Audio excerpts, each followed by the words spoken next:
What you see here is an M4A2 Sherman. Now, those of you that are versed in all things Sherman, you're going to notice right off the bat that there's some things on here that look a little bit odd, and you would not be incorrect. What we're going to do is go through this tank and show you and explain to you what these oddities are and why this looks the way that it does. This tank was actually built as a motion picture prop by FX Illusions out of Queensland, Australia, and was featured in the 2010 HBO miniseries The Pacific.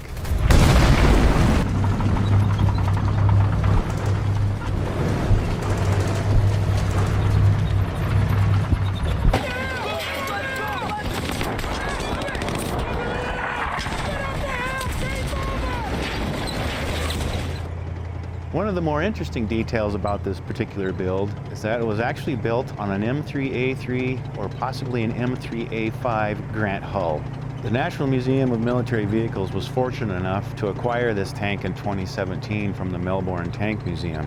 When it arrived here, it was in pretty rough shape. And so what we've done here at the restoration shop is we've refurbished it back to its original form as it appeared in the Pacific. The only thing that we did change is the current paint scheme that you see on it right now.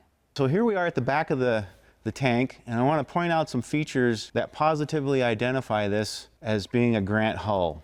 Both the front and the rear tow eyes have the build number stamped into them. And the number starts with a T and then a 392. Now that was only done by Baldwin Locomotive Works. We know from this build number that this particular Grant was built in May of 1942 under a British contract to supply grants under the Lend-Lease program, and was assigned a serial number of 23895. Part of the contract agreement was to outfit these Grants with a diesel engine. And these were supplied by General Motors and were the 6046 twin diesel engines. One of the more obvious features of the M3 Grant series of tanks was its riveted construction. And as you can see here, we have a row here across the back, and then down the sides you'll also find more rivets, which the M4s did not have. Another feature that we're going to point out here are these torch cuts. Now these torch cuts, I believe it's reasonable to assume that these were the brackets for the dual mufflers for the original motor that was in here. Now what you're also seeing is twin exhaust ports here that were added when they retrofitted this tank with a Cummins engine. Here we're looking at the vertical volute suspension system that came on the M3 Grants. Now what you may be noticing is that this bogie assembly has been updated from its original configuration. On March of 1945, the Australians allocated 110 sets of this M4 updated bogie assembly, and they converted all of their existing Grants to this configuration. What was changed on this bogie assembly from the original was that the return roller on the original was mounted pretty much dead center on top of this bogie assembly, and there was no skid plate on the original assembly as well. I'd also like to point out that this track is a little bit different. The British specified that they wanted this particular track pattern, which they call either the double I or the double H pattern, to supply their Grants that were being sent to North Africa. Now this particular pad was an inch thicker than the standard T41 pad that would have originally come on these Grants. The other difference is the pin size here was a smaller pin size. It was 1 1/8 inches in diameter, and they found that that was inadequate. So what that indicates is that this track was built somewhere early, possibly mid-1941, and later on they transitioned to the 1 1/4 inch diameter pin because it was much stronger. So now that we've finished talking about everything that is M3 Grant on this, we're going to discuss the rest of the build and what makes this such a unique Sherman tank. So what we'll point out here that this is not armor plate. This is 14 gauge skin, and the rest of this, any metal parts that are on here is all made out of 14 gauge plate. I'm going to point out a lot of the fiberglass pieces that were cast for this build, and a lot of other pieces were also fabricated out of plywood. And we'll start with this tow eye. You got your tow eyes, both the front and the rear tow eyes are fake. They're actually made out of fiberglass, and there's a little stud that pokes through that we have a nut mounted on so that they'll at least stay in place. But I definitely would not want to try and lift this with those. It would rip them right out of the sheet metal. The headlight assemblies, they're not 100% accurate, but for the purpose of the film, they work just fine. They do function. I'll point out that this is a replica 30 cal barrel, and an interesting feature in here, part of this housing right here is actually cut out of a stainless steel dog water bowl, which I'm going to also point out where these dog water bowls were used in a couple other spots on this build, and they actually look authentic for what they were used for. Now we'll talk a little bit about this applique armor that they've added to the front here. On the original build, these were made out of plywood, and so we had to replace all that stuff, either with UHMW plastic, which is what we've done here, or we had to fabricate the parts in the shop. We kind of gave this plastic, I would call it a treatment, to make it look like armor plating, and so that it just wasn't smooth and looked fake. I'll also point out that the travel lock, now for those of you that aren't familiar with the function of the travel lock is, they would tip that up and then they could lower the barrel into the cradle and lock it into position so that when this tank was in transit, whether it be on a ship or by rail car, that would help prevent the turret from moving around and prevent the barrel from bouncing while it was in transit. So the travel lock was fabricated out of some sheet metal, and next to it, or up above it I should say, are the two, the driver and the co-driver hatches. Now those are both made out of fiberglass and plywood. They're fairly fragile, and the periscope mount for the driver hatch is made out of fiberglass as well. I will point one other thing, I'll move back over to this corner.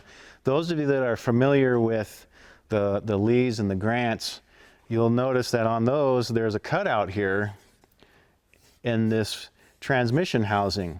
Well, what they've done here is they've made this piece out of fiberglass. So the bolt heads are fiberglass, and they're basically just glued in place.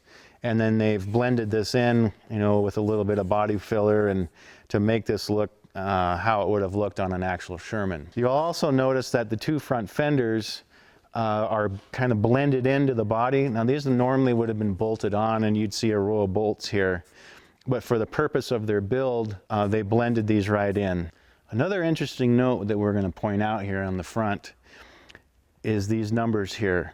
This symbol right here is the maker's mark for American Foundry Steelworks, who supplied these front drive assemblies to not just Baldwin Locomotive, but to several other manufacturers. Now, the other reason I want to point this out is in one of the scenes in the Pacific, if you pause it in the right spot and you enlarge it, you can clearly see this in the film.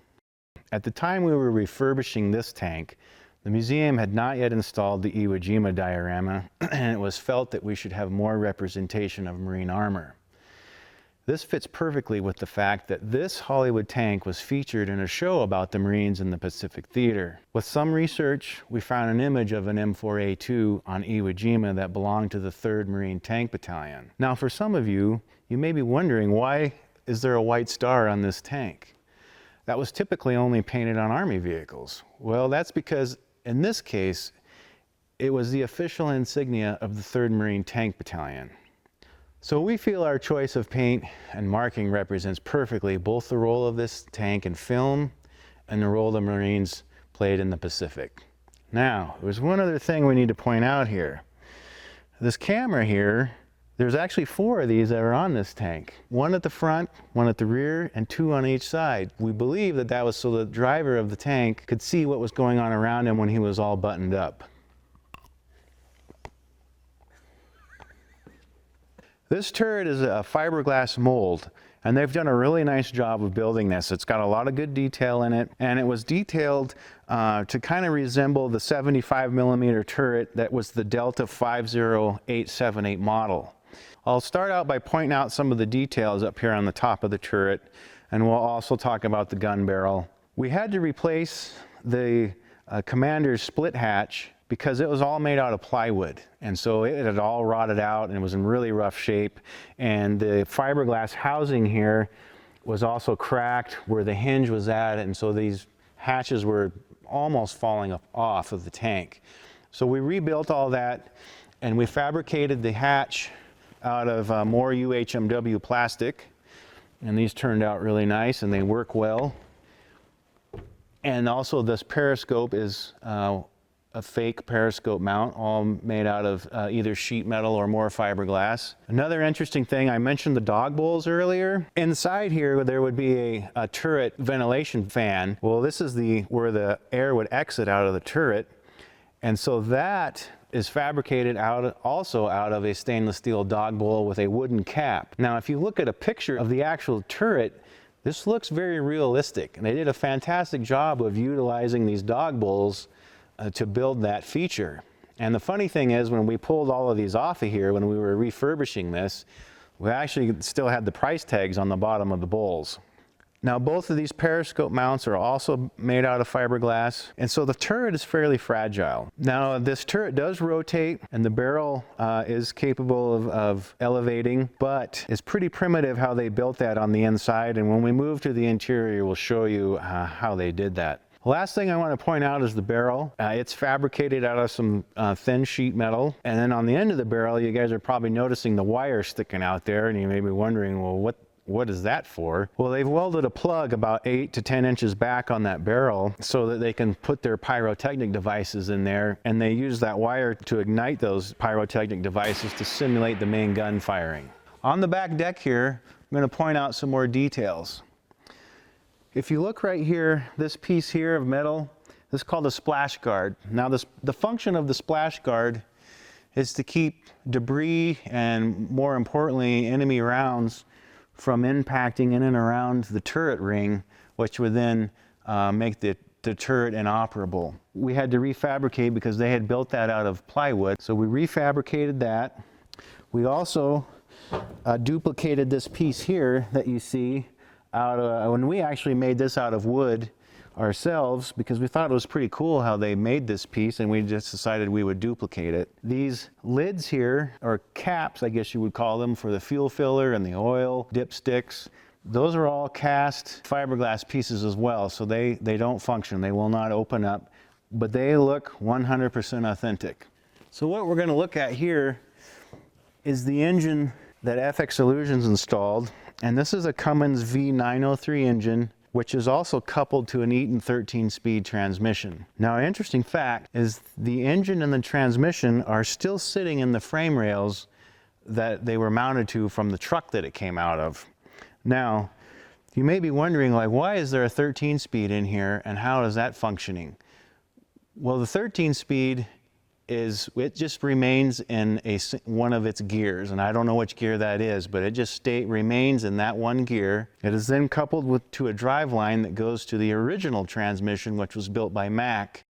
So since the turret is very fragile, and both the co-driver and driver hatches are very fragile, we don't use either of those entry or exit points. At first glance, you may not notice that this is a door right here, and that was intentional. And ironically, on the M3 Grant, they did have side doors.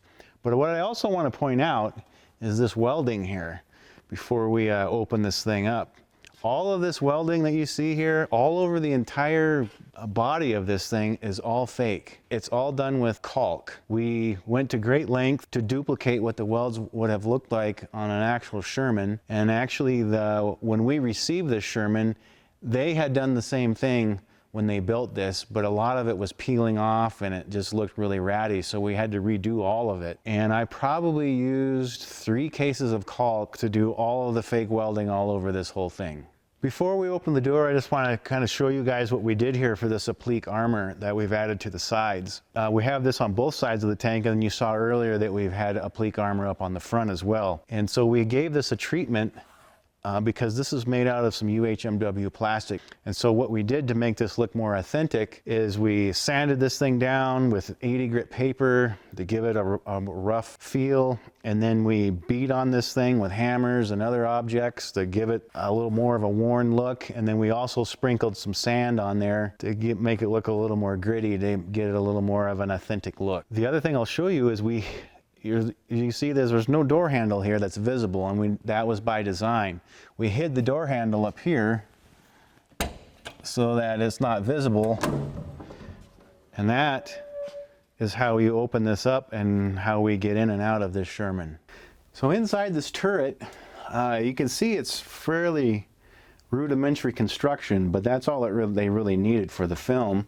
There's some 1x1 tubing that they have used throughout as kind of their basic framework, or the skeleton of everything that they had to build. And then you can kind of see up here at the ceiling, there's some plywood up here that has been fiberglassed over on the outside. And then at the front of the turret and the back of the turret, you can see the fiberglass material that they used to build the turret with, and then they have fastened some soundproofing material in here as well. This is how they can elevate the gun. It's basically just a counterweight and a hand crank with a jack screw on there, so it's pretty primitive, but that's all it needed. And I'm going to point out this wire right here. If you remember, when we were looking at the barrel, you saw that wire sticking out of the end of the barrel. Well, here's the other end of the wire, and they could set off their pyrotechnics from inside here. Now also, if you look here, we can rotate the turret using this hand crank, which comes up to a sprocket here that engages this, what looks like a bicycle chain. It's pretty primitive, and it kind of sounds like you're inside a cardboard box when you're rotating it, but that's about as simplistic as it gets. Now you'll notice here, the only thing separating the engine compartment from the fighting compartment is this sheet of plywood and a little screen here, because they've mounted two cooling fans here. So there's really no sound insulation from the engine compartment, which is probably why they put so much of this soundproofing material in here, was just to try and reduce that echo in here. Remember earlier on we mentioned that the motor and the transmission were still mounted to the truck frame. Now the truck frame extends all the way in here into the fighting compartment, and the reason for that is that it helps support this floor that I'm kneeling down on right here. Now on an actual Sherman, the turret, I would be in the turret basket. So this floor is much lower than where the turret basket would be, but I would imagine that for the purpose of using this in the film industry, this gave them a little bit more room to maneuver around inside here. We also have this platform here that the actor could stand on who would have been portraying the tank commander. Now in a regular Sherman turret, you would have an upper and a lower seat, and there would also be a place for the commander to stand as well. As someone who works on and maintains these vehicles, I can really appreciate that these batteries have been relocated. It just makes it easier to maintain them and change them out if need be, because typically in a Sherman, they're either mounted beneath the subfloor or in a housing up on the other sponson, and then sometimes they're a real pain in the butt to get to. We're looking at the front of the tank here, and I'm looking directly at the cross-drive transmission, which was built by Mack, and they built right around 900 of these for the British, and it's coupled to this transmission here, which has 5 forward gears and 1 reverse. Those of you that are familiar with the interior of the Grant are going to notice right away that there's been highly modified to be driven from the left-hand side here, because on the Grant, the driver basically straddled the transmission here in the center. So a lot of work was done by FX Illusions in order to make this possible to drive from the left-hand side. They actually had to make a cut in the floor in order to fabricate their linkage so that you could steer with the sticks and put your clutch over here and your gas pedal over here, and then they've also fabricated a kind of a rudimentary instrument cluster here with just some real basic couple of switches and a couple of gauges. And so that all had to be modified in order to make this drivable as a Sherman would have been driven. Now earlier on we mentioned that the Cummins engine and the Eaton transmission were coupled by a driveline up here to the original Mack transmission. Well, this housing here, right here, is what's covering that driveline. Now as the driver of this, I can't see what the driveline is doing, and I prefer to be able to see what the driveline is doing so that I know when I can shift into the next gear. So I can't see when the driveline actually comes to a stop. So one of the first things we got to do is make sure we turn our master battery switch on, which is located at the turret. And then up on our instrument cluster, we have a master on-off switch here, and then we have a fan switch for our cooling fans. So we want to make sure those are on. And then after that, it's just a simple ignition button here, and away we go. And then this seat is kind of a makeshift seat arrangement. It's got a hand pump here to raise the seat, so we'll get that in the right position. We make sure that our transmission's in neutral with the clutch in. Our ignition's up. We can hear the fans kicked on. And so all we got to do now is push the ignition switch here.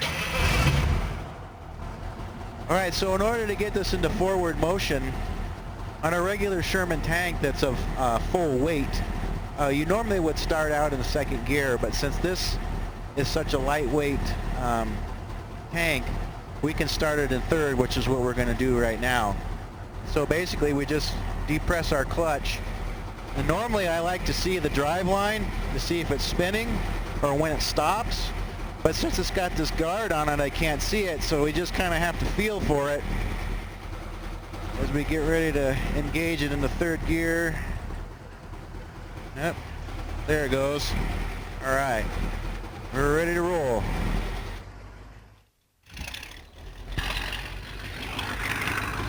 If you guys are wondering what it's like to drive one of these, one of the main things you got to really keep an eye on is as the driver, you know, your peripheral vision is, you kind of have tunnel vision. You can't really see what's going on to the left or to the right. So when we're operating these, we generally like to have a ground guide, or if we're operating it, like say during a parade, 4th of July parade, we always have a spotter who's either in the co-driver position or up in the turret.